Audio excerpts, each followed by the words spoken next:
नमस्कार, आदाब अर्ज है। कैसे हैं आप? मैं और मेरी टीम आप सभी के लिए दुआ करती है। मैं उम्मीद करता हूं कि आप मेरे साथ कनेक्ट हो गए होंगे। तो आप सबसे पहले मेरे न्यूज़ चैनल आपकी आवाज़ 110 को सब्सक्राइब करें और वीडियो को लाइक करें और ज़्यादा से ज़्यादा शेयर करें ताकि न्यूज़ लोगों तक पहुंचती रहे। मैं आप हिजबुल्लाह चीफ नाइम कासिम के सख्त बयान यानी वार्निंग के बाद खबर आ रही है कि आखिरकार इजराइल ने लेबनान के सरहदी इलाकों से अपनी फोर्स हटाना शुरू कर दिया है। लेबनान की मुसल्लह फोर्स ने इजराइल को 2 दिन पहले साफ लफ्ज़ों में धमकाया था कि अगर वह जंग बंदी की म्याद को ख़त्म होने वाले दिन यानी 18 फरवरी को लेबनान की सरहद से पीछे नहीं जाता है तो वह हिजबुल्लाह उसके ख़िलाफ़ फिर से जंग शुरू कर देगा। खबर आ रही है कि हिजबुल्लाह चीफ नाइम कासिम के सख्त धमकी देने के बाद इजरायली फोर्स ने साउथ लेबनान से अपनी वापसी पूरी कर ली है। हालांकि मीडिया रिपोर्ट के ज़रिए ये भी कहा जा रहा है कि इजराइल इस दौरान खेल करने की फिराक में है। इजराइल फोर्स IDFC ने जानकारी दी है कि वह लेबनान की सरहदी इलाकों की 5 ऐसी जगह पर बनी रहेगी जहां से हिजबुल्लाह पर नज़र रखी जा सके। कहा जा रहा है कि इजरायली फोर्स को डर है कि अगर हिजबुल्लाह फिर सरहद पर आकर जम गया तो वह नॉर्थ इजराइल में अपने लोगों को बसा नहीं पाएगा। दरअसल जब हिजबुल्लाह और इजराइल के दरमियान सीज़ फायर हुआ था तो साउथ लेबनान के लोग अपने उजड़े हुए इलाकों में वापस लौटने लगे थे और बहादुरी से हिजबुल्लाह का समर्थन किया था।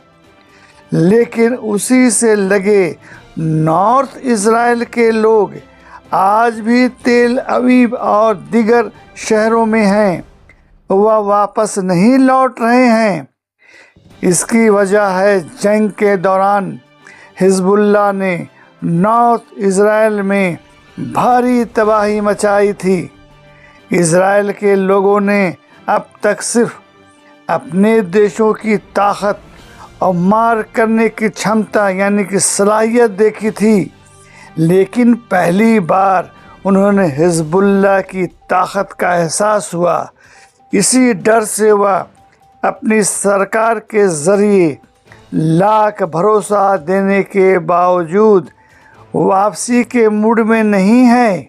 यही वजह है कि उन्होंने लेबनान इजराइल सरहद पर बफर जोन में फ़िलहाल IDF की तैनाती का फ़ैसला लिया है। लेकिन बड़ा सवाल ये है कि क्या हिजबुल्लाह और उनकी फ़ोर्स इजरायली सैनिकों को लेबनान के करीब किसी भी जगह पर रहने देगी? क्योंकि हिजबुल्लाह इस शर्त पर जंग बंदी के लिए माना था कि इजराइल को साउथ लेबनान से पूरी तरह वापस जाना होगा। फ़िलहाल लेबनान की जिन इलाकों से इजराइल हटा है वहां पर लेबनानी फ़ोर्स पहुंच चुकी है और उसी की देख रेख में अपने गांव और कस्बे छोड़कर गए बाकी लोग भी अब लेबनान वापस लौटने लगे हैं।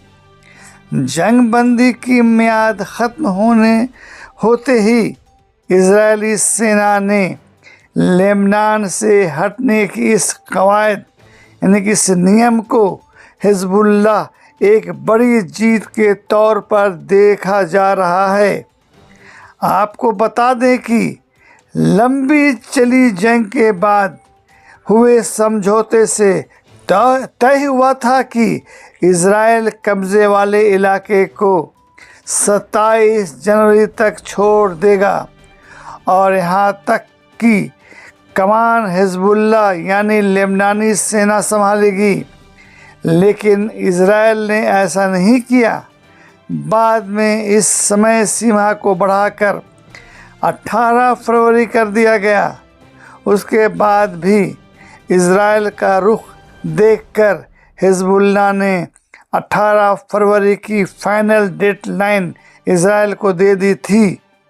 हालांकि हिजबुल्लाह और लेबनान हुकूमत की तरफ से इल्ज़ाम भी लगता रहा है कि जंग बंदी समझौते की अवधि समय के दौरान इजरायली सेना ने कब्जे वाले गांव में दर्जनों घरों को गिराया। साथ ही समझौते के बाद अपने गांव पहुंचने या अपने मरे हुए रिश्तेदारों के शव इन्हीं के लाशों को वापस लेने की कोशिश कर रहे नागरिक अवामों पर। धर्म का असली मकसद जोड़ना है, तोड़ना नहीं। जब हम नफरत को जगह देते हैं तब समाज को बांटने वाले जीत जाते हैं। आपका साथ ही हमारी ताकत है। चैनल को सब्सक्राइब करें, वीडियो को लाइक और शेयर करना ना भूलें। अपनी राय हमें कमेंट्स में ज़रूर बताएं। अगली बार फिर मिलेंगे, तब तक के लिए खुद का और अपनों का ख्याल रखें। शुक्रिया।